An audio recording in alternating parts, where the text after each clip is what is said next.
संसाराला नजर लागली आणि माझ्या नवऱ्याला व्यसन लागलं.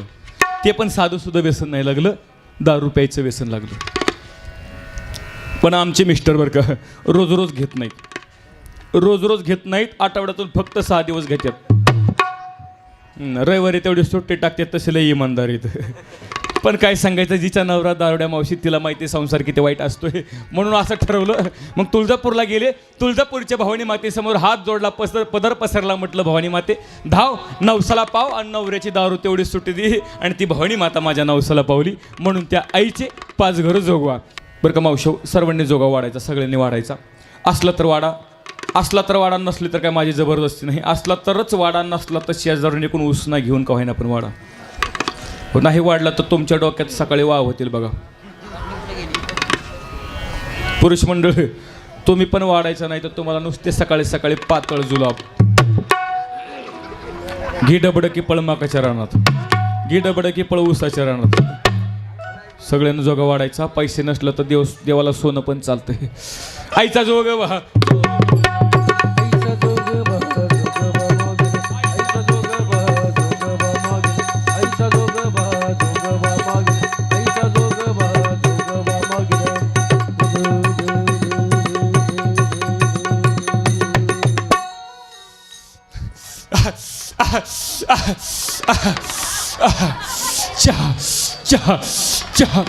चहा.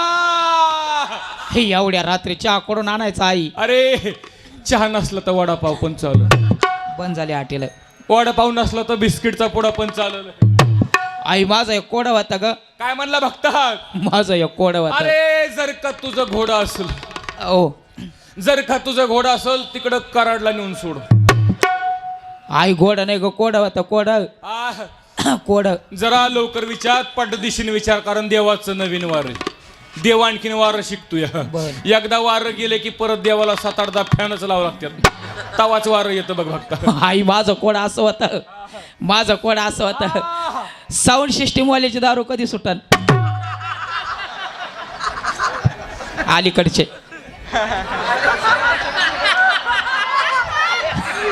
पलीकडे मालकरी आहे. ए भक्ता, कशाला बिचारच्या मुळा उठला? एवढं चांगली सिस्टीम लावली, बिघडायची होय तुला? काळजी करू नको भक्ता. हो, सिस्टीम वाल्याची दारू सुट कवा सिस्टीम वाल्याची दारू सुटल कवा जेव्हा त्याचा लिव्हर फुटल. आई माझा दुसऱ्या कोड होता का? दुसऱ्या कोड होता. जरा सोपं विचार की, सोपं विचार, आपल्यात विचार, कारण इथले लोक मला चॅप्टर दिसायले. काय जर चुकलं ना, तुला आणि मला डांबरीनं ताणू हाणत्याल. आई माझं दुसरं कोड असं होतं. काळी कोंबडी पांढरा अंड कवून देती.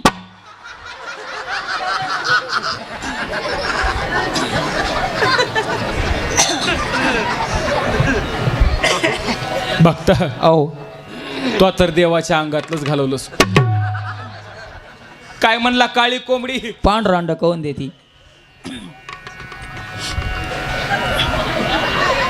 काळी कोंबडी पांढरा अंड कवून देती. मग तू दे.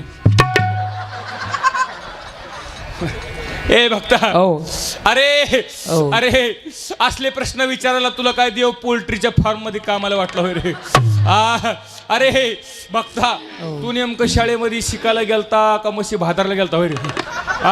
असले कुठे प्रश्न असतात का? अरे देवाची चेष्टा करतो का काय? अरे हा देववाल्या झाडाला आग लावणारा देव. बर, फक्त याला चहा प्यायला चूल पेटत नाही. काय म्हणला? काळी कोंबडी पांढरा अंडा का देती? बघता 3.5 मीटर कापड घेतलं, त्याचे 4 घड्या घाल, त्याच्यामध्ये 5 किलो हिरवे लिंब बांध, 5 किलो हिरव्या मिरच्या बांध, 5 किलो टाचण्या बांध, 5 किलो गुलाल बांध, 5 किलो बिबुआ बांध, सगळ्याचं गठडं बांध आणि तुझ्या कोंबडीच्या गळ्यात बांध. वाजानं मरण ना कोंबडी.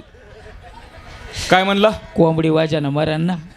ते मला पण माहिती आहे. बर, पण देवाची आयडिया बघ, देवाचं डोकं बघ. अरे जर वजन कोंबडी मेली, बर,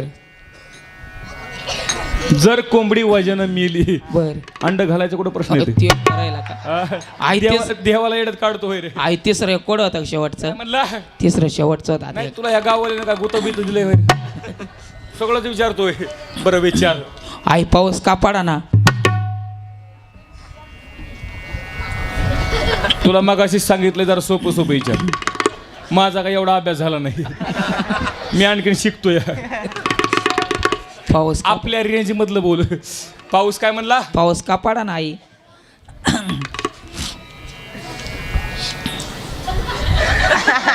पाऊस का पडाना हो आता मला माझ्या प्रश्नाचं उत्तर आहे बर बघता हो लोक म्हणतात तंत्रज्ञान सुधारलं विज्ञान लय पुढे गेलं पण देवानं काही गोष्टी आपल्या हातात ठेवल्या बर पाऊस का पडाना ऐक हो म्हातारे गप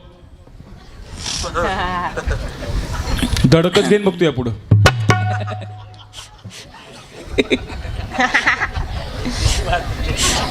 काय म्हणला पाऊस पडाना हा भक्ता त्याला एक कारण आहे भक्ता हो. पाऊस का पडाना ऐक हो अरे भक्ता हो मला सांग तू झाड लावलंस का हा हा अंगणामध्ये झाड लावलंस का नाही ना नाही लावलं हा हा रोडच्या कडेला नाही नाही लावलं नाही शेतामध्ये झाड लावलंस का नाही डोंगरावरती झाड लावलंस का नाही नाही लावलं हा हा का नाही लावलं पाणी नाही नाही झाडाला द्यायला पाणी नाही म्हणून झाड नाही लावलं हो पाणी नाही झाडाला घालायला हा संडासला जातो का हो हा जातो का हो पाणी नेतो का नेतो कधी मधी बघता हो तुझ्या तोंडाकडचा बघून असं वाटतं तू कधी मध्ये बी नेत नाही बरं नेत असशील जाऊन हो आंघोळ करतोस का हो काय बोलतो हो करतो हो पाण्यानंच करतो का हो सेम आहे राव मग आंघोळ करतो पाण्यानं करतोस हो. भक्ता हो. ए भक्ता हो अरे तुला संडासला न्यायला पाणी हो आंघोळीला पाणी हो दारू टाकून प्यायला पाणी हो दारू टाकून प्यायला पाणी हो झाडाला पाणी नाही हा हा एक गोष्ट लक्षात ठेव बघता बर अरे जोपर्यंत झाड लावत नाहीस बर त्याला पाणी घालून ते झाड मोठं करत नाहीस बर तोपर्यंत तो देव पाऊस पाडू शकत नाही कारण देवानं काही गोष्टी माणसाच्या हातात ठेवल्या आणि काही गोष्टी निसर्गाच्या हातात दिल्या आणि काही गोष्टी स्वतःच्या हातात ठेवल्या दादा हो म्हणून झाडं लावा हो दुसरी गोष्ट म्हणजे पाण्याचा वापर जपून करा पाणी अडवा पाणी जिरवा पण तुमचं आमचं सगळं उलटं चाललंय आपलं असं चाललंय याला अडवा त्याची जिरवा